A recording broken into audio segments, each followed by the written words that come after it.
definitiva del Observatorio Astronómico de México, y pues el expositor, conocido, mucho tiempo trabajando en el instituto, ahorita pues jubilado, Marco Antonio Moreno Corral.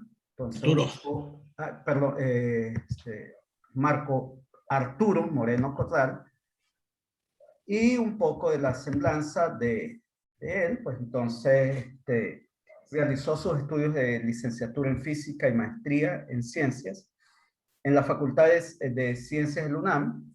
En 1973 comenzó su labor profesional como profesor asociado en la Facultad de Ciencias de esa universidad. Ingresó como ayudante investigador al Instituto de Astronomía de la UNAM en 1974. Posteriormente fue técnico académico y finalmente investigador titular A del mismo instituto en la sede de Ensenada, Baja California. Con su valiosa ayuda y el apoyo de otros investigadores, reconstruyeron el telescopio de la Carta del Cielo, el cual se desarmó para observación del eclipse solar en Mihuatlán, Oaxaca,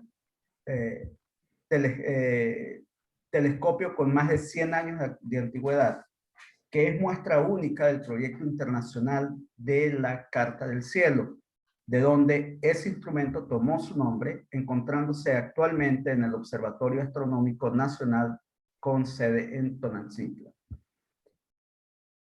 En febrero de 1971 comenzó a trabajar como ayudante de cúpula en el Observatorio Astronómico Nacional de la Sierra de San Pedro Mártir, siendo el primero que desarrolló esas actividades en dicho lugar. Desde esa fecha participó activamente en las primeras etapas de desarrollo del observatorio, llegando a ser investigador titular del Instituto de la UNAM. Su trabajo científico ha sido en el estudio en el área de formación y evolución estelar. Le interesa mucho el desarrollo de la ciencia en México, donde ha hecho contribuciones originales. Ha sido profesor de diferentes universidades del país. A lo largo de su vida académica en el OAN, acá en Ensenada, desarrolló una amplia labor de divulgación de la astronomía que ha sido la base para programas institucionales de divulgación que ahora realiza el instituto. Como autor y coautor ha participado en la publicación de más de 80 artículos. Es autor de 8 libros y coautor en otros 6. Ha recibido varios premios por sus trabajos sobre historia de la ciencia. Ha impartido más de 200 pláticas de divulgación en diferentes partes de la República. Es miembro del Sistema Nacional de Investigadores. Es miembro de la Academia Mexicana de Ciencias y de la International Astronomical Union, así como de la Sociedad Mexicana de Física y de la Sociedad Mexicana de Historia de la Ciencia y Tecnología. Entonces, pues su semblanza pues habla por sí misma de la excelente charla que vamos a tener hoy, y siempre es un gusto escucharte, Marco. Es todo tuyo el Zoom. Bueno, pues muchas gracias, buenos días. Es un placer volver a estar entre ustedes. Siempre se recuerda de una manera muy agradable mi paso por la astronomía. Fue toda una vida y de alguna manera sigue siendo parte de mi vida. Bueno, muchos de ustedes han compartido conmigo el gusto de ver las estrellas. Y qué bueno. En esta ocasión, yo, cuando me invitaron a participar en este programa de México 500, pensé en pláticas adecuadas precisamente al aspecto histórico.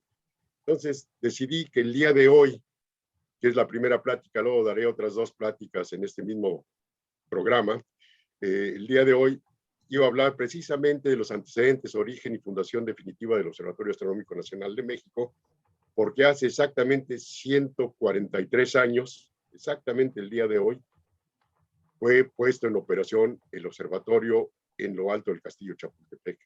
Pero, como siempre sucede en este tipo de proyectos, las cosas no fueron ni fáciles ni inmediatas, y de eso es de lo que quiero hablar un poco. Entre los primeros antecedentes, digamos, modernos del siglo XIX, porque astrónomos en México de astrónomos notables, incluso de nivel mundial. Hubo varios, ya me he encargado en diferentes artículos y otras gentes han investigado estos procesos, no voy a hablar de ellos, pero en el siglo XIX la astronomía en México tuvo relevancia en varias ocasiones y de eso es lo que voy a hablar como antecedentes para después enfocarme en la fundación del observatorio. El antecedente más antiguo en el siglo XIX pues se da en lo que era el Colegio de Minería, que después se convirtió en Escuela Nacional de Ingenieros, para eventualmente evolucionar hasta Facultad de Ingeniería de la UNAM. En este colegio, fundado a finales del siglo XVIII, comenzaron a impartirse los primeros cursos de ciencias exactas que se dieron formalmente en el país. Y como parte de la formación, ahí se formaban básicamente ingenieros.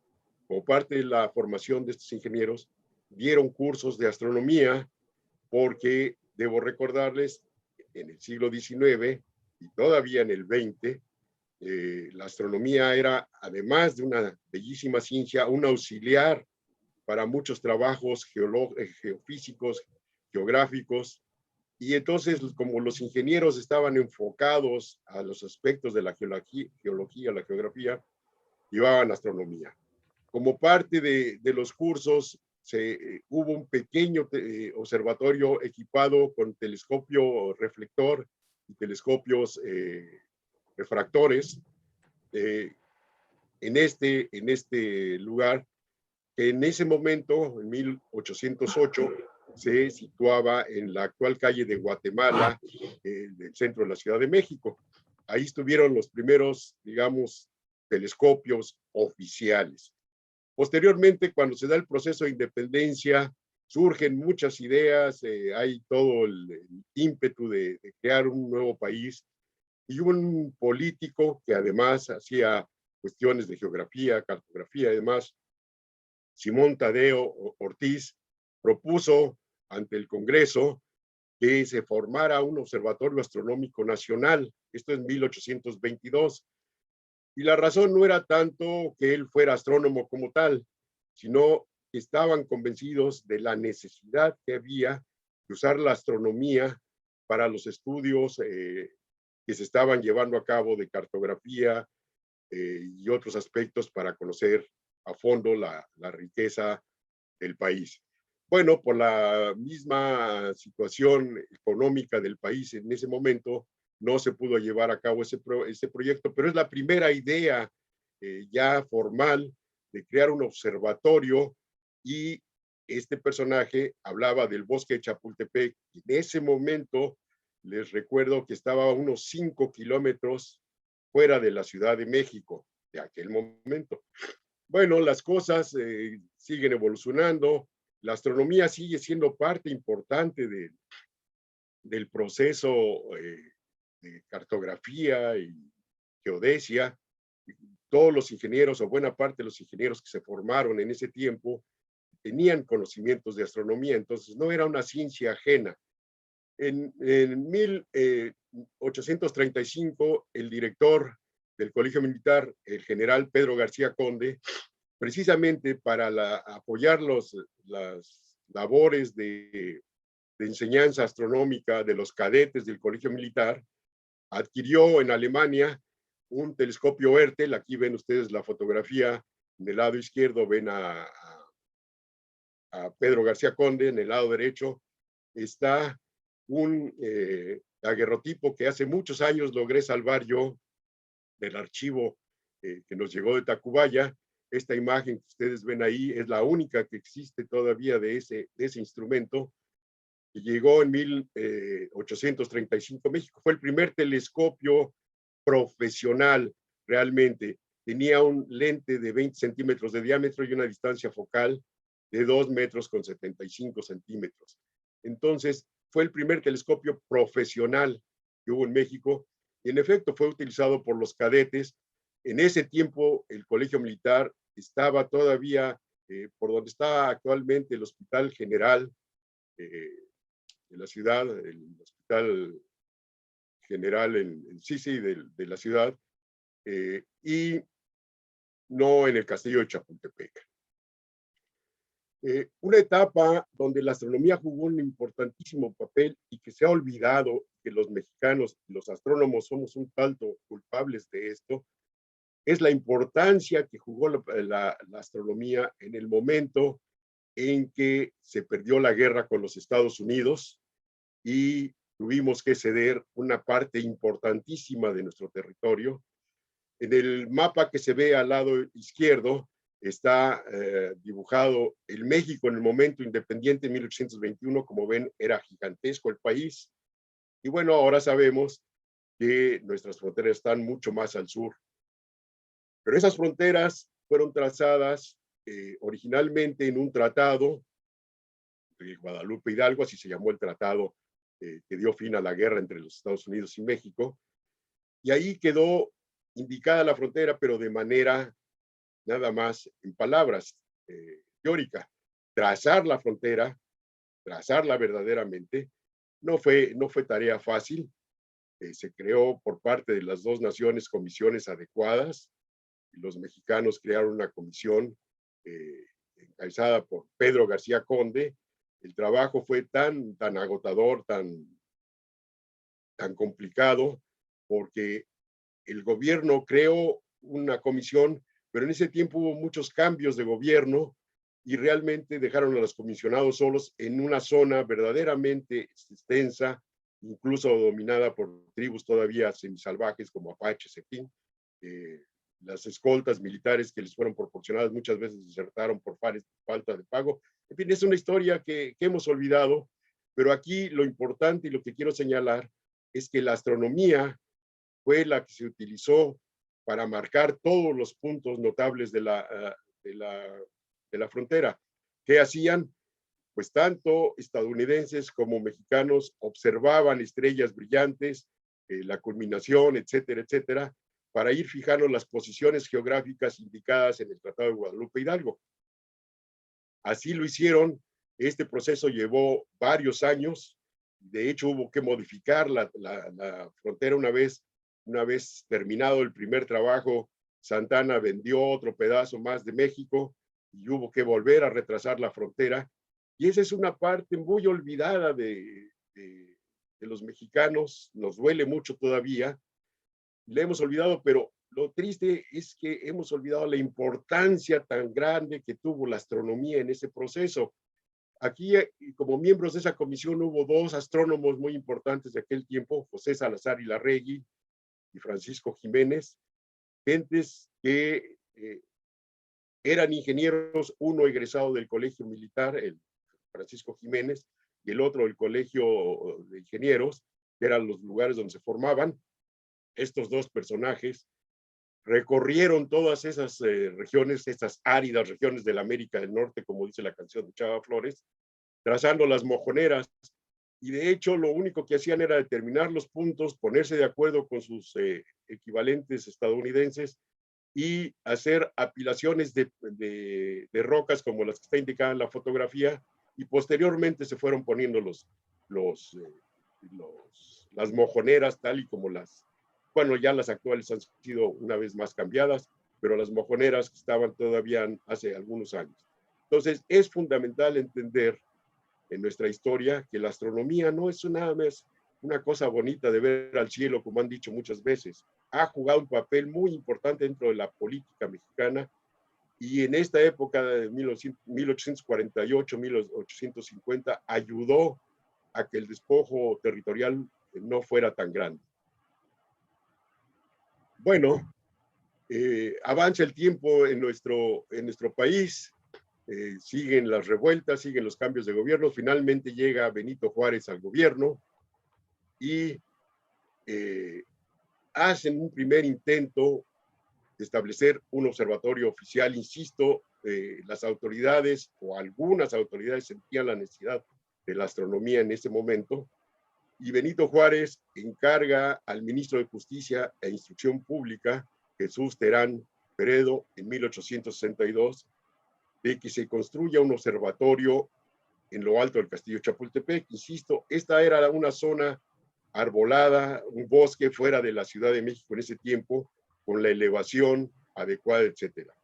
Entonces, Terán Peredo entra en contacto con el ingeniero Francisco Díaz Covarrubias, una persona que ya se había dado a conocer por trabajos astronómicos, también egresado del Colegio de Minería, y le encarga que ponga en operación un observatorio, pero le hace la aclaración que el erario no tiene fondos suficientes y entonces no le dan dinero para la compra de instrumentos, sino que comienza a recopilar instrumentos que ya había en el país, que se habían comprado sobre todo para cuestiones de tipo cartográfico.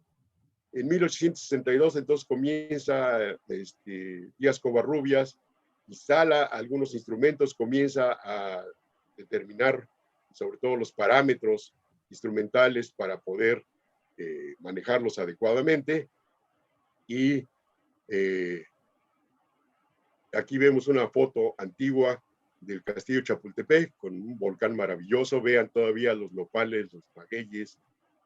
Todo esto pues ahora está lleno de asfalto, edificios, etcétera, etcétera. Y aquí muestro algunos de esos instrumentos que ya se habían adquirido en el pasado para diferentes cosas, como por ejemplo cuando se trazó la frontera, en fin. Y lo que hizo Díaz Covarrubias fue reunir esos instrumentos, montarlos adecuadamente, y estaba en esa etapa, en 1863, cuando finalmente la invasión francesa llega a la Ciudad de México. El gobierno invasor toma la Ciudad de México. Juárez y sus colaboradores más cercanos comienzan a moverse, no a huir, pero sí a moverse. Díaz Covarrubias, como ven, miembro de ese grupo, sale, guardan los instrumentos, los dejan guardados, y tristemente la mayoría de esos instrumentos se perdieron al término de la invasión francesa. Bueno, otro momento, otro antecedente muy, muy importante para la fundación del observatorio es el viaje que la Comisión Astronómica Mexicana emprende hacia Japón en 1874 para observar el tránsito de Venus que ocurriría el 9 de diciembre de ese año y que sería visible desde buena parte de Asia, Oceanía y demás. Originalmente, los comisionados mexicanos pensaban ir a China, pero la situación política en China era muy compleja. El tiempo, la comisión se formó ya muy cercana a la fecha. El tránsito ocurría el 9 de diciembre y en septiembre apenas estaba formando la comisión. El presidente Sebastián Lerdo de Tejada la formó y puso al frente a Francisco Díaz Covarrubias, precisamente por su experiencia, por ser un gran astrónomo. Le agregó a Francisco Jiménez, esta persona que había colaborado estrechamente en el trazo de la frontera en México. Agregó a Francisco Bulnes como cronista, que es el más joven que se ve en esta fotografía. Esta es una fotografía clásica, la única que existe. Está en un libro, Historia de la Astronomía, publicado en el siglo XIX. Agustín Barroso está sentado del lado izquierdo y Manuel Fernández Leal. Estos 5 personajes, todos eran ingenieros, todos ellos habían tenido experiencia astronómica, fueron comisionados. El viaje es muy complejo. Díaz Covarrubias escribió un libro muy interesante, Bulnes también, y yo modernamente publiqué en el Fondo de Cultura Económica una crónica de este viaje. Bueno, el viaje fue exitoso, llegaron a Japón, instalaron 2 observatorios a tiempo, uno en Yokohama y otro en el Bluff.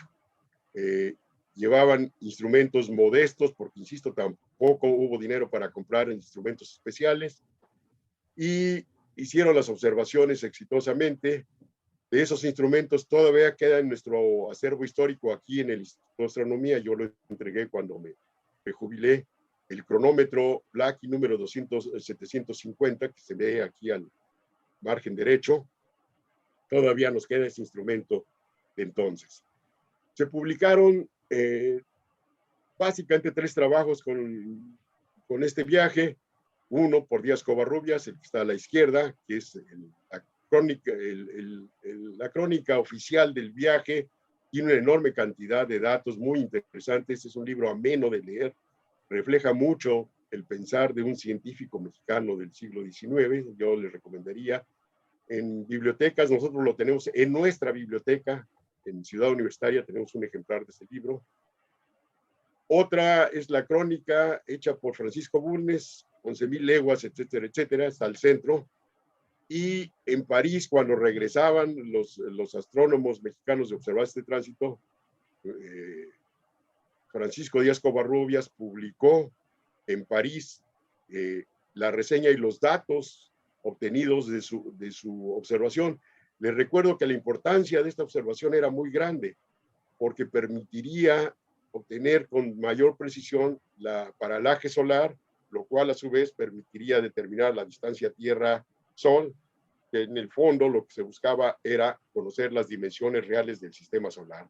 Hasta antes de encontrar estos valores reales, todas las distancias se manejaban en términos de la unidad astronómica, esto es la distancia Tierra-Sol, pero no se conocía en números de kilómetros, leguas, etc. Entonces, la importancia del viaje fue grande, regresaron a México, desgraciadamente, regresaron casi un año después por lo complicado del viaje, en noviembre de 1875, cuando estaban regresando, hubo un golpe de Estado, Lerdo de Tejada dejó de ser presidente para que pasara Díaz a ser Porfirio Díaz el presidente y las cosas cambiaron. Bueno, ahora sí llegamos ya directamente al observatorio astronómico. Porfirio Díaz toma el poder en 1876 y su gabinete de ese momento hay un personaje que es verdaderamente el actor intelectual, el verdadero impulsor de que se creara el observatorio, y no nada más el observatorio, otras instituciones de tipo académico.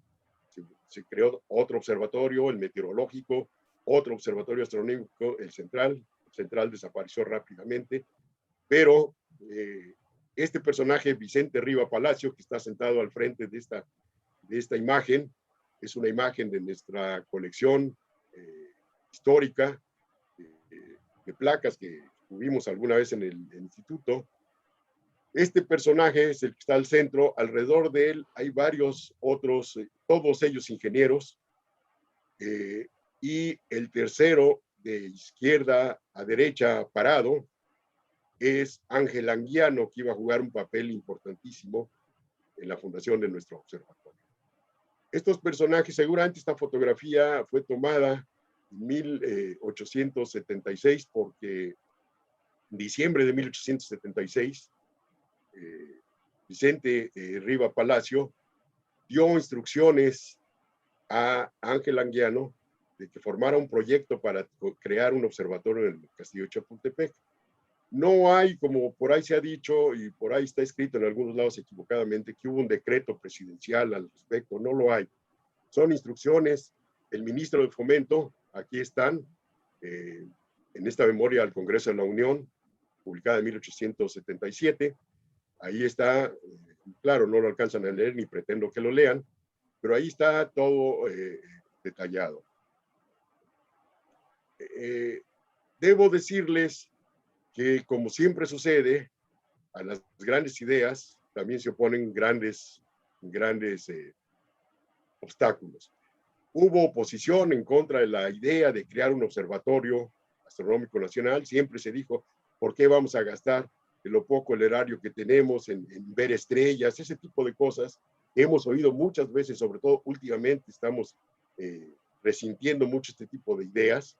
Bueno, no fueron nuevas. Aquí les muestro nada más de la prensa de la Ciudad de México, de este periodiquillo, Mefistófeles, y lo que es señalado en rojo, no sé si lo alcancen a leer, pero es una crítica a Vicente Riva Palacio, que era el ministro de Fomento, y dice: en Fomento todo es sol y firmamento, estrellas, aire y espacio, desde que Riva Palacio es ministro de Fomento.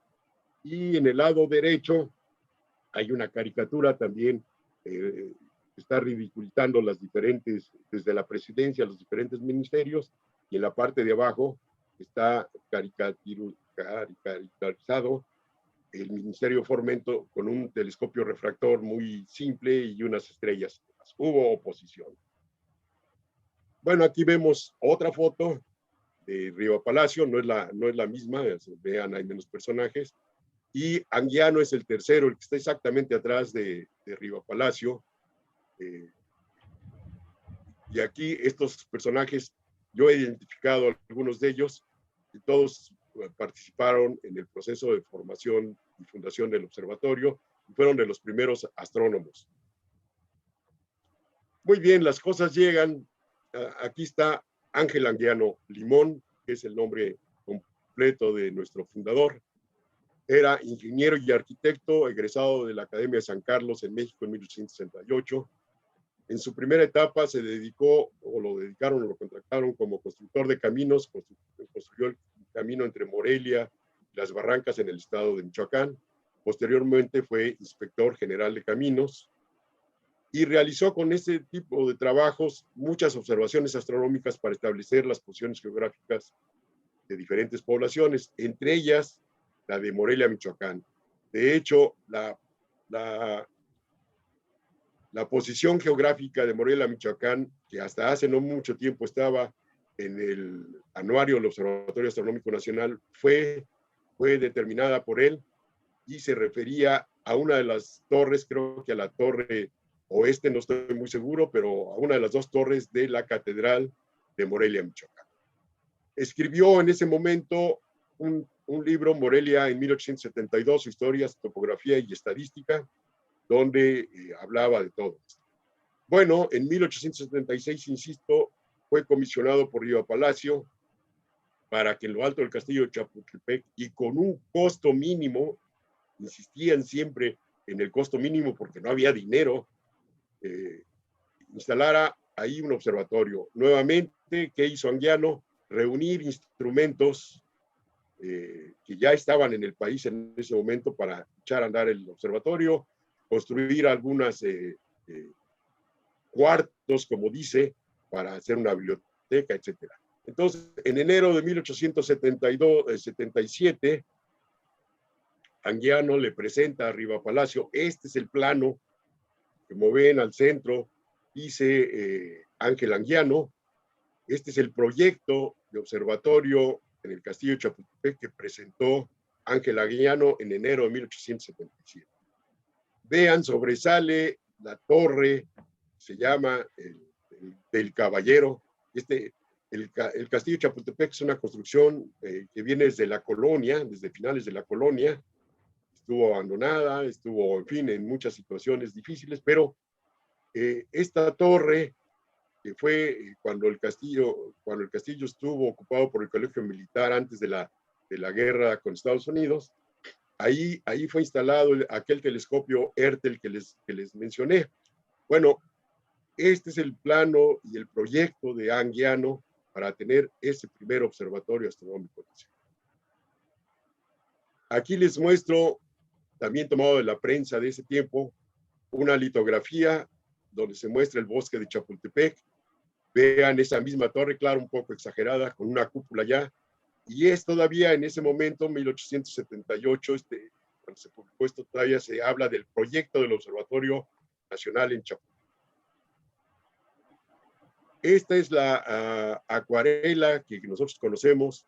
De hecho, cuando se celebró el centenario de la fundación del observatorio en 1978, Zacarías Malacara y yo fuimos comisionados por el entonces director Arcadio Poveda para tomar esa acuarela, hacer algunas imágenes apropiadas que fueron utilizadas en varias publicaciones que el observatorio o el instituto sacó en ese tiempo. Yo ya no sé qué pasó con esa acuarela. Nosotros hicimos el trabajo, regresamos todo, entregamos los negativos, pero esta es una fotografía ya muy conocida del momento de la fundación. Y llega el 5 de mayo de 1878, hace 143 años. Se lleva a cabo la inauguración. Yo he buscado en la prensa, y es curioso porque la prensa pues reseña prácticamente todo lo que hacen las autoridades y más. No parece haber habido una inauguración formal, oficial, como se supone que hubo. Lo que sí sabemos, porque lo dice esta placa que aún existe, fue rescatada precisamente cuando se llevó a cabo el centenario, que tenemos ahora actualmente en nuestra sede en Ciudad Universitaria, pues dice el general Porfirio Díaz y el secretario de Fomento, el general Vicente Río Palacio, se inauguró el Observatorio Astronómico Nacional, 5 de mayo de 1878. Bueno, esa fue la inauguración. Haya o no haya habido autoridades, los astrónomos ya estaban trabajando. De hecho, en la madrugada del 5 de mayo, Anguiano y sus colaboradores estuvieron determinando la posición geográfica a partir de mediciones de estrellas que hicieron. Los instrumentos que hubo ahí, pues insisto, no eran comprados exprofeso para el observatorio, fueron cosas utilizadas, entre ellos algunos instrumentos que Díaz Covarrubias había llevado al Japón. El instrumento que está todavía al lado izquierdo, en la parte superior, y el reloj central, todavía están en nuestra colección de instrumentos antiguos en Ciudad Universitaria, afortunadamente. Y bueno, el día 6 de mayo, un día después de la inauguración, realmente hacen su primer trabajo observacional, profesional, astronómico, que fue observar el tránsito del planeta Mercurio por el disco solar. Mercurio cruza con mucha más frecuencia al disco solar, estos de la Tierra, que Venus, y entonces este tránsito que ocurrió el 6 de mayo fue observado por nuestros astrónomos, y Anguiano, y lo pone por escrito en las crónicas que hay al respecto, se interesó mucho en ese fenómeno para entrenar personal para el tránsito de Venus, que sería visible desde México en 1882. Y esto es un hecho un dato muy importante. Aquí vemos en la parte superior un dibujo del mismo tránsito y en la parte inferior un eclipse parcial solar que fue observado en la Ciudad de México el 29 de julio de 1878. O sea, que los astrónomos rápidamente comenzaron a hacer su trabajo. Ahora, debe recordarse que para los fundadores ajenos al observatorio, este tenía una función que era la de dar la hora exacta, la de servir como punto de referencia geográfico a la cartografía del país y demás. Los astrónomos aceptaron ese trabajo, lo hicieron, daban la hora exacta, determinaban día a día la hora astronómica con precisión, etcétera, pero también trataron rápidamente de hacer algo más de astronomía, y ahí es donde entra la relevancia de este lugar. Aquí vemos algunas imágenes. Muchas de estas imágenes yo las rescaté hace muchos años de las placas originales de vidrio que se han perdido. Tenemos afortunadamente la copia en papel de estas imágenes. Con ellas he hecho algunas cosas, se han hecho algunas exposiciones, y para celebrar el 140 aniversario escribí junto con Estela de Lara y este ayudante cúpula, se me fue ahorita su nombre, perdón, la edad, se me fue ahorita el nombre. Escribimos un libro sobre estos hechos, ilustrado con todas las imágenes, porque muchas de esas imágenes hubo necesidad de hacer trabajo para investigar qué eran. Desgraciadamente el libro nunca fue publicado, espero que algún día sea publicado. Ya había ahí a Jesús, probablemente él pueda decir algo al respecto. Bueno, estas son imágenes que están ahí también, de ese primer lugar del observatorio, con el fin, y ya voy a concluir, con el fin de aprovechar el tránsito de Venus de 1882, Anguiano logró convencer a las autoridades de que se compraran instrumentos adecuados, les vendió la idea de la importancia que era para el país dar una buena imagen ante el mundo durante este tránsito de Venus de 1882. Le soltaron 30,000 pesotes de aquel tiempo, se fue a Europa y compró algunos de los instrumentos que todavía nos quedan, y algunos de ellos llegaron todavía a tiempo para instalarse en Chapultepec. Aquí vemos el pequeño Ecuatorial Group que tenemos todavía en Ciudad Universitaria. Algún tiempo le decían el Perico porque estaba pintado de verde. Y tenemos el fotoheliógrafo Dahlmeier, que lo rescatamos y está aquí en las instalaciones del instituto en Ensenada. Estos dos instrumentos, además de otros equipos, llegaron a tiempo, otros no, como el Gran Ecuatorial no logró llegar a tiempo, el tamaño era muy grande, pero estos sí fueron instalados en lo alto de Chapultepec, están en las cúpulas en Chapultepec. Estas fotos son de cuando estuvieron en Chapultepec, fueron utilizadas. Y bueno, una vez que se llevó a cabo esto, las autoridades le dieron la orden a Anguiano. De hecho, le habían dado la orden antes, pero logró convencerlos de que los dejaran hasta la observación del tránsito de Venus de 1882. Y después, a principios de 1883, fueron cambiados. De hecho, hubo intenciones de cerrar el observatorio. Ya Riva Palacio ya no era ministro de Fomento. Las nuevas autoridades con Porfirio Díaz, porque hubo muchos cambios de autoridades, hubo mucho ruido y estuvieron a punto de cerrar el observatorio. Una de las razones por las que no se cerró el observatorio en ese momento fue por el alto costo que ya le habían invertido a los instrumentos. Anguiano manejó muy adecuadamente eso, y lo único que se hizo, o lo que lograron hacer, fue sacar al observatorio del Castillo de Chapultepec para pasarlo a la Villa de Tacubaya. Esta ya es una historia también muy conocida, no voy a hablar mucho de ello, yo ya voy a concluir con esto, pero les muestro, nada más para que nos demos una idea, cómo se veía el castillo de Chapultepec desde donde actualmente está la casa, bueno, donde actualmente están Los Pinos, perdón, que es el lugar del Molino del Rey. Este es un óleo pintado por José María Velasco. Ahí vemos al castillo de Chapultepec en el medio del bosque. Vemos la torre sobresaliente, o sea, era un punto sobresaliente de la... Y al fondo está la Ciudad de México. Bueno, y Tacubaya en ese momento se ve del lado derecho, también es una población rural. Por todos lados vemos sembradíos y demás. Había casas. Era un lugar que desde la época de la colonia se había convertido en residencia de los ricos. Estaba la casa del arzobispo, que es a donde fueron movidas las instalaciones del observatorio y otras más. Y bueno, yo aquí termino este resumen y esta reseña. Gracias, para mí ha sido un placer volver a estar con ustedes y feliz 143 aniversario. Muchas gracias. Gracias, Marco. Como dije inicialmente, pues siempre un placer escuchar tus narrativas y tus charlas. Pues bueno, se abre la sesión de preguntas. Pueden levantar la mano, pueden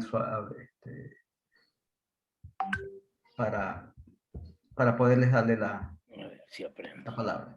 Primera, María Elena Jiménez.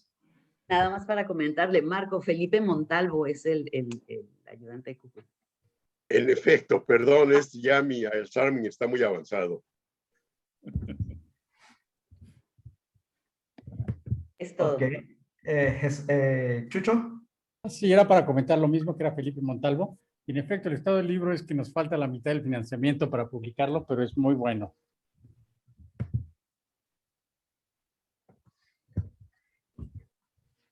Yo. Ok, no veo manos levantadas. Yo, Carlos, es que no veo dónde ponerme. Ok, dale, Carlos.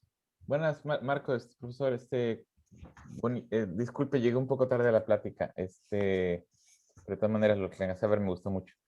Tengo una pregunta, ¿hay alguna, digamos, alguien hizo alguna especie de compilación o no compilación, algún registro de cómo fue afectando la visibilidad o la profundidad fotométrica al cambiar, por ejemplo, de las lámparas de no iluminación urbana a lámparas de gas, a tal vez las lámparas, las primeras lámparas urbanas eléctricas, cómo fue afectando la calidad de la...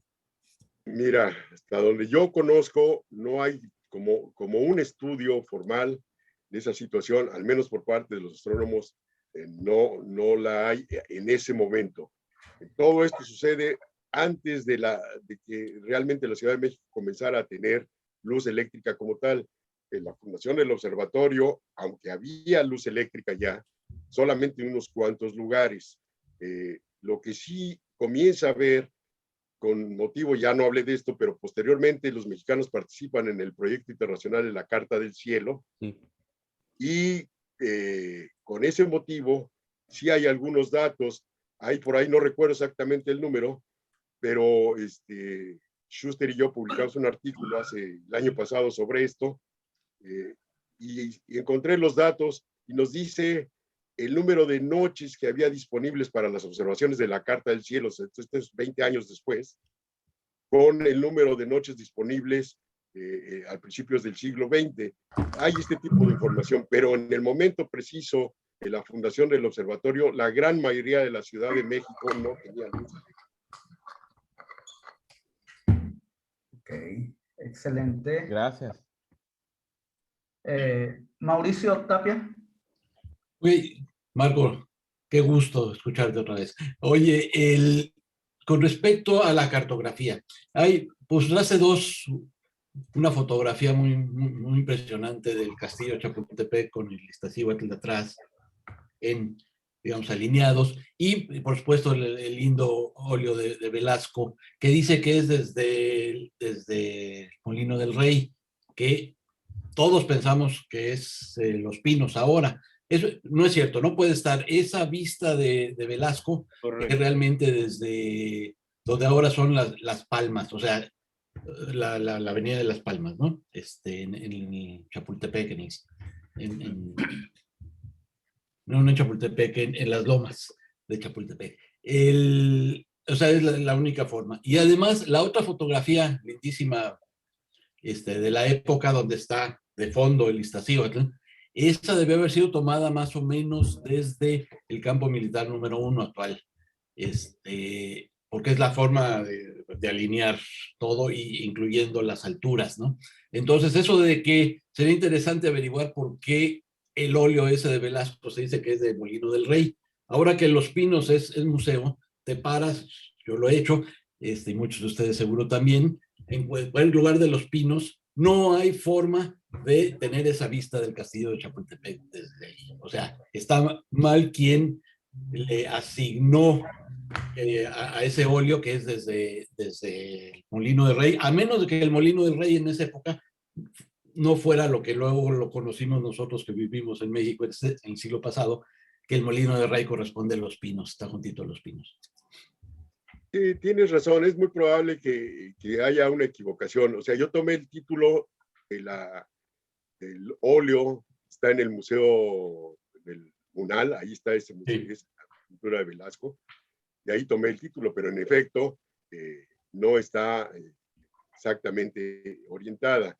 Lo que sí quería yo resaltar es lo pequeño de la Ciudad de México. En el momento de la fundación del observatorio, una de las razones por las que se pone el observatorio es porque está a 5 kilómetros de la Ciudad de México, ¿no? Porque en ese mismo momento, en lo alto del Palacio Nacional, existía el Observatorio Astronómico Central, que también hacía funciones similares, pero el Nacional se pone afuera porque se piensa que no va a haber problema de contaminación. Sin embargo, insisto, pocos años después se comienza a electrificar toda la ciudad y pues sabemos lo que ha pasado. Ese óleo es bellísimo. Oye, ¿y la fotografía? ¿De dónde la encontraste? Pues son trabajos que voy encontrando en la internet, cosas así. Muchas de estas no tienen propiedad y no sé ni quiénes la tomaron, ¿no? A todo dar. Muy bien. Seguimos. Juan Carlos Justiz. Muchas gracias. Antes que nada, queridísimo Marco, es una espléndida charla y bueno, siempre he admirado el enorme esfuerzo y trabajo que has hecho en la parte histórica por el instituto. Son muchos años de ir compilando esto. Solo una pregunta tendría. ¿Tú tienes todavía los originales, las impresiones, las placas originales? Y no sé si tal vez valdría la pena volverlas a fotografiar o escanear a muy alta resolución para tener un nuevo archivo digital de la mejor calidad posible. ¿Cómo lo ves? Mira, desgraciadamente las placas originales se perdieron hace muchos años. No te puedo decir cuándo. Yo me vine a vivir a Ensenada en 1979 y todavía estaban las placas en un archivo que había en el segundo piso, que después convirtieron en bodega. Años después, por otras cosas, ya no estaban las placas. He visto con tristeza, y es una cosa que aprovecho para decirle a Jesús, el director, he visto con tristeza que algunas de estas placas, algunas de esas imágenes que son únicas, propiedad del instituto, están ya circulando en la red. Entonces, pues no sé a dónde ni quiénes fueron. Tengo algunas sospechas, pero no es ni el momento ni el medio para decirlo, ni se puede hacer mucho. Sí, todos lo tenemos.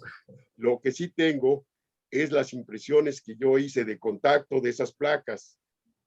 Son de buena calidad y las tengo digitalizadas. Es lo que utilicé para este libro que les digo que escribimos. Buena parte de esas placas están en ese libro y la idea de ese libro, entre otras, era salvar esas imágenes como archivo histórico del Instituto de Astronomía. Y así lo dice cuando me refiero a esas imágenes en ese libro. Si alguien, aquí desgraciadamente en Ensenada no hubo, cuando yo me jubilé, al final de cuentas, a mí me hubiera gustado entregar un archivo con todo esto, pero no hubo manera, no hubo quien lo hiciera. Físicamente requiere tiempo. Yo tengo imágenes, se las puedo proporcionar, pero cada una de ellas hay que irla identificando y todo eso. Esto es parte del problema, pero existe la posibilidad toda. Yo estoy abierto, con gusto colaboraría con alguien para hacerlo y tener verdaderamente un archivo histórico de imágenes del Observatorio Astronómico Nacional o del Instituto de Astronomía. Sí, mira, tenemos un pequeño proyecto con la biblioteca en este sentido, de tratar de rescatar la mayor parte del material que se pueda encontrar. Entonces, tal vez podría ser uno de esos caminos. A mí especialmente me interesa la parte digital, ya que yo tengo un acervo que casi todo lo he recopilado de las cosas que tú has sacado, y es un acervo histórico pues, que ya cuenta con cierto material, pero si podemos contar con el mejor material posible, pues cuánto mejor. Pues contáctame y ahí iremos haciendo algo, claro que sí. Te lo agradecería enormemente, Marco. Muchas gracias. Y gracias, felicidades por la plática. Interesantísima. Gracias. Excelente. Ok, continuamos con Rosalía. Hola, muchas gracias. Marco, felicidades y también agradecimiento por recuperar esta historia del observatorio, que es historia de todos nosotros también. Y preguntar respecto de los instrumentos, no sé si tú puedes responder o quién, pero hace muchos años algunos instrumentos que estaban en el instituto fueron como asignados en custodia a distintos cubículos. Entonces los habitantes de esos cubículos teníamos como consigna cuidarlos, más o menos tenerlos limpios y así. En algún momento los recogieron porque no sé qué iban a hacer con ellos y ya no se supo más dónde quedaron. Algunos están en la biblioteca, algunos los pusieron en la oficina que está ahí a la entrada del instituto, como la oficina del astrónomo antiguo, pero pues creo que no están todos los que eran. Y creo que ese es un patrimonio de la UNAM que el instituto tiene en resguardo y que deberían de estar ubicables y cuidados. Yo no sé, he preguntado en la biblioteca, por ejemplo, dónde quedaron y no sé si están en alguna bodega o qué, pero yo sí quisiera saber dónde están y en qué estado están. Bueno, mira, lo que dices es exactamente lo que ha pasado. Algunos de estos instrumentos, sobre todo los pequeños, se han logrado preservar. Desgraciadamente los más grandes fueron destruidos ya en el pasado. De hecho, el cambio de Tacubaya a Ciudad Universitaria en los años 50 propició la destrucción de buena parte de esos instrumentos, que acabaron destruidos. Las partes de latón y demás fueron vendidas por kilo, yo sé, porque como viejo yo conocí a algunas de las gentes que sabían de esto. Y lo que nos queda, nunca se ha logrado. Yo intenté alguna vez, pero estando yo tan lejos, porque la mayoría está en la Ciudad de México, hacer un inventario, pero un inventario real con imágenes y datos precisos y demás, no existe como tal. Hay por ahí algunos inventarios de carácter administrativo, pero no están completos. Y sí creo que es muy importante, junto con la colección de meteoritos, darnos cuenta que esa es nuestra historia y que debemos preservarla, porque desgraciadamente se han ido perdiendo estas cosas, estos instrumentos, libros antiguos. La biblioteca de Tacubaya contaba con más de 20,000 volúmenes, eso está en los datos, y cuando ya llegó a Ciudad Universitaria era mucho menor que eso. ¿Qué pasó con todo? Bueno, pues como siempre sucede, no sabemos cuidar. Si destruimos las pirámides que son tan grandes, pues no sabemos cuidar como nación estas cosas. Yo creo, y eso ha sido un poco mi interés y mi preocupación, rescatarlo. De hecho, por eso entramos en la reconstrucción de la Carta del Cielo, por eso reconstruimos algunos otros instrumentos. Aquí en Ensenada reconstruí 3 de esos instrumentos que están instalados, afortunadamente, porque ya estaban todos ellos vandalizados. Es triste, pero no hemos aprendido a cuidar nuestro patrimonio histórico. Ok. Margarita. Sí, Marco, muchas felicidades por esta plática tan instructiva y muchas gracias por dedicarle tu tiempo al resguardo del patrimonio que tenemos. Mi pregunta es, ya tocaste un poco ese punto del observatorio central que estaba en Palacio Nacional y que era meteorológico y astronómico.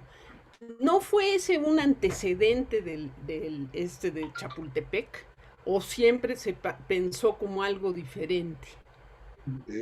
No, Margarita, no es un antecedente. Hay ese error que lo han puesto como un antecedente. De hecho, en las imágenes que les mostré de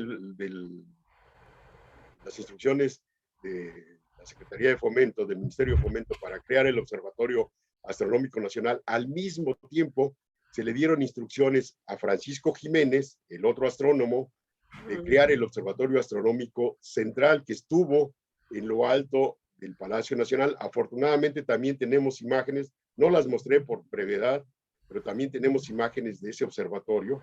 Y la función básica de ese observatorio era determinar el tiempo astronómico día a día para dárselo al encargado del reloj en catedrales, que es curioso, así era. Determinaban el tiempo astronómico y luego le avisaban al encargado de catedral a qué horas eran las 2 exacto, y en ese momento tocaban las campanas de catedral. Entonces toda la ciudad ponía a tiempo su reloj, decían, tenemos la hora astronómica. Ese observatorio que comenzó a funcionar también en 1877, duró hasta la muerte de Francisco Jiménez, y después, ya cuando quisieron desaparecer el Observatorio Astronómico Nacional, sí desaparecieron ese observatorio, y los pocos instrumentos útiles que tenían ahí se los pasaron al Observatorio Astronómico Nacional. Ok, muchas gracias, ¿eh? Muchas gracias, Marco. Francisco. Sí, hola, buenas tardes. Yo tengo un par de preguntas respecto una sobre los antecedentes del observatorio. Mencionó el observatorio que estaba en el Colegio de Minería. Yo tengo la pregunta sobre, ¿se sabe quién fue el responsable de su colocación y se sabe en qué fecha fue? Y la segunda es acerca de, ya que Vicente Riva Palacio dejó el Ministerio de Fomento, ¿se sabe qué tanta importancia le dieron los gobiernos de Porfirio Díaz y de Manuel González al mantenimiento del observatorio? Si se conoce el financiamiento que recibió en ese tiempo.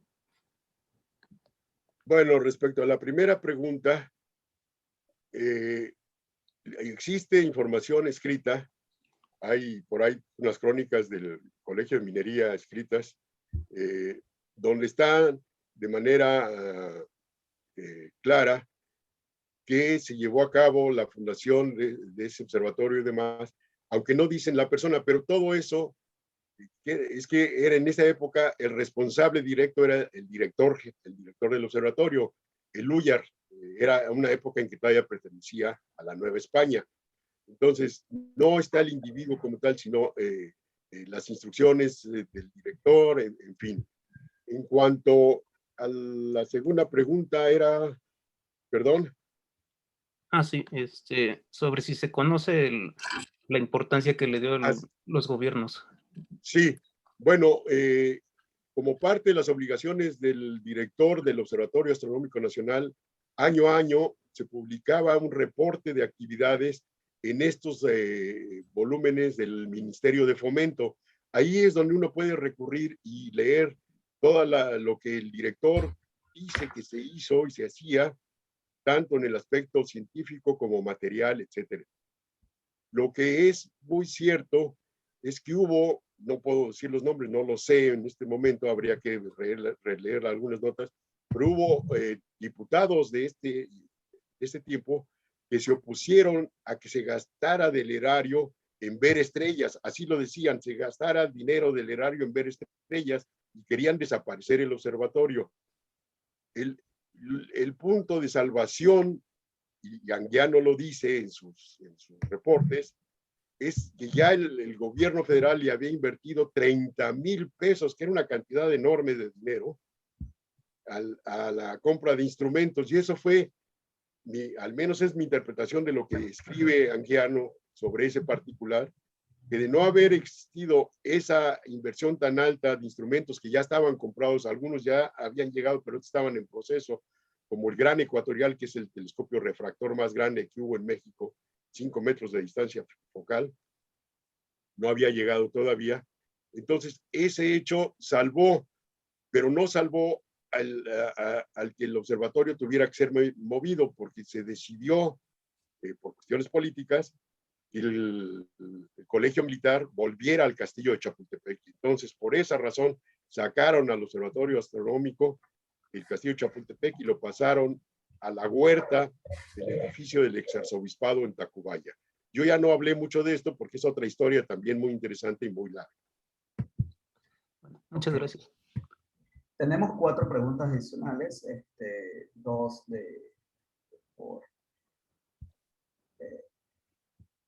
se me perdieron acá. Ajá. Una por el chat, Rocío Montoya pregunta cuáles fueron los proyectos más importantes que desarrolló el OAN en Chapultepec y Tacubaya. Bueno, aparte del aspecto de dar la hora exacta y demás, que se hacía como obligación, los astrónomos comenzaron la elaboración de catálogos estelares con la idea fundamental de tener las posiciones exactas desde el observatorio. De hecho, el meridiano que regía en ese momento era el que pasaba por el castillo de Chapultepec. El anuario, y esta es una de las primeras, en 1881 comienzan a publicar el anuario, donde comienzan a reportar toda esta información que hacían. Todos los datos geográficos que aparecen ahí están referidos al meridiano del castillo de Chapultepec. Sus trabajos principales astronómicos fueron estudio de eclipses, aquellos que eran visibles desde la zona, estudios de cometas, etcétera, etcétera. Hay reportes, hay algunas imágenes en nuestro archivo de placas que está en la biblioteca del Instituto en Ciudad Universitaria. Todavía quedan algunas placas, ya muy deterioradas, pero algunas placas de los sucesos astronómicos que llegaron a fotografiar desde Chapultepec. A ver, ¿me permites, Marco, ahí añadir? El proyecto de la Carta del Cielo en Tacubaya fue fundamental y fuimos uno de los pocos países que completó ese proyecto, que era cartografiar fotográficamente el cielo. Y pues sí, ese es preguntaba esta chica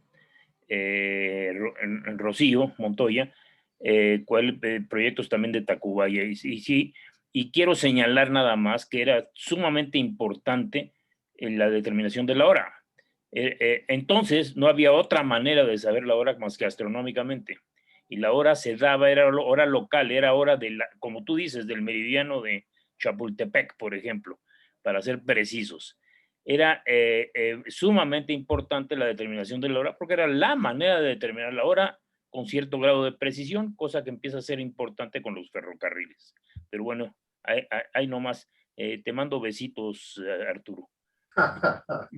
Gracias, Rafa. En efecto, yo ya no hablé sobre la Carta del Cielo porque no va a dar tiempo. O sea, es un proyecto muy importante. Si te interesa, por ahí te voy a mandar un artículo que acabamos de publicar, Schuster y yo, sobre la Carta del Cielo, donde se da mucha de esta información. A quien quiera que le interese, basta que me escriban y se los hago llegar. Ya fue publicada en una revista australiana y ahí doy información sobre la Carta del Cielo. Pero sí, la determinación de la hora era una situación fundamental, no nada más en el Observatorio Astronómico. Les recuerdo que Greenwich y todo esto hacían ese tipo de trabajo. El tipo de trabajo que hicieron nuestros astrónomos en su primera etapa era el mismo que se hacía en los otros observatorios en el mundo. De hecho, comenzaron, y esta es otra parte muy importante, a establecer contactos oficiales con otros observatorios e intercambiar información. Sí, y sigue siendo en Greenwich y el Observatorio Naval en Gringo, sigue siendo parte fundamental de determinar la hora precisa, que es lo que permite hacer las correcciones que se hacen ahí de vez en cuando, cada 1 o 2 años, de aumentar un segundo al año y cosas por el estilo. Eso se sigue haciendo. Muy bien. Pero en fin, sí es astronomía muy, muy, muy vieja. Pero que sigue siendo útil. Y se me olvidaba, es muy, muy importante también lo que se hacía en el Observatorio Astronómico de entonces, referente, y ya lo mencionaste, a las posiciones. Esto es, los límites entre estados y demás cosas se fijaban a veces geográficamente. Si no era un río o una montaña específicamente lo que fijaba la frontera, entonces tenía que hacerse astronómicamente, y eso lo hacían los astrónomos ingenieros, digamos, que era una combinación ahí efectivamente casi indistinguible. Muy bien, tenemos Juan Carlos, otra pregunta. Sí, perdón que intervenga nuevamente. Nada más un poquito de historia. Bárbara Pichardo fue una de las personas más interesadas en la parte del acervo histórico de los equipos. De hecho, por ella y junto con el doctor Jesús Franco, si no me equivoco, logramos rescatar los vitrales. Banamex me parece que aportó una buena parte del dinero y con eso tenemos vitrales que estaban precisamente, como se había mencionado, en los cubículos de algunas personas en Ciudad Universitaria y que ahora se lucen en el pasillo de la planta inferior del instituto ahí en CEU, que por cierto hay uno que hay que renovarle la placa. La otra parte es que la oficina del astrónomo antiguo, precisamente esa era la intención, y como lo propone Patrimonio, de exhibir el acervo artístico o histórico que tiene cada instituto. Por eso se hizo esa oficina. Y también se hizo el mural luminoso del otro lado para tratar de convertir esa área como en un mini museo. Quedó incompleto el proyecto porque deberíamos estar en una de las paredes, deberíamos estar exhibiendo la otra parte del material o lo que cupiera en ese espacio. Claro, hay que hacer un diseño adecuado para poner los instrumentos antiguos. Sí, se supone que están catalogados todo lo que tenemos, se supone que está guardado. Espero que así sea y que en algún momento se pueda hacer este proyecto para completar la exhibición de este material. Por cierto, tenemos el de la Hora Nacional que se mencionó hace rato, un mueble no muy atractivo, pero desde el que Haste la Hora de México, daba la hora, y es un mueble gris que está al final del pasillo ahorita y en Ciudad Universitaria, junto a otro mueble gris muy de esa época, muy de los muebles de Haste y muy de los 50s, y con ese es el famoso de la hora nacional. Eso dejaste la hora de México, era pura publicidad. Sí, así. XEQK la daba y no era Haste, era un reloj atómico y bueno, seguramente los viejitos nos pueden dar información sobre ese reloj que Estebarán sincronizaba con con Colorado con cierta frecuencia. Correcto, todos los días. Sí. Y es un reloj atómico, pues, un reloj con cuarzo, de cristal de cuarzo, ese que estás describiendo, y no es Haste. Haste era la propaganda Haste que pagaba, pues, por eso nos pagaban al observatorio la transmisión de la hora y se transmitía electrónicamente a la XEQK, a la estación que hacía la transmisión. Eso sí es moderno, ¿eh? Eso ya no le toca a Marco. Gracias por la corrección, queridísimo Rafa. Ok, vamos a seguir para ya culminar esta maravillosa charla. Carmelo tiene una pregunta. Sí, hola Marco, muchas felicidades por la plática. Gracias. La verdad que últimamente, ya que estoy en casa, me he dedicado a leer un poquito de historia. Es lamentable que a veces no se encuentra fuentes pues, verdaderas, válidas, en donde difundan este tipo de información, y creo que tu trabajo es bastante importante. A veces hay pocas personas que se dedican a recolectar, recopilar, buscar a través de las redes, ahorita el internet y otras fuentes, documentos. Ahorita que comentó Juan Carlos Justin, mi comentario era en el sentido de que valdría la pena, pero creo que ya se está desarrollando, realizar algún museo astronómico en donde, aparte de recopilar, pero también centralizar y dar las condiciones necesarias para proteger todo documento, instrumento, pinturas, etcétera, y trabajarlo y no dejarlo al aire libre de que pasa el tiempo y se pierde. Creo que si estamos a tiempo y con tu trabajo y tus asesorías, se podría organizar y documentar toda esa información. Y muchísimas felicidades. Gracias. Gracias a ti. Muy bien.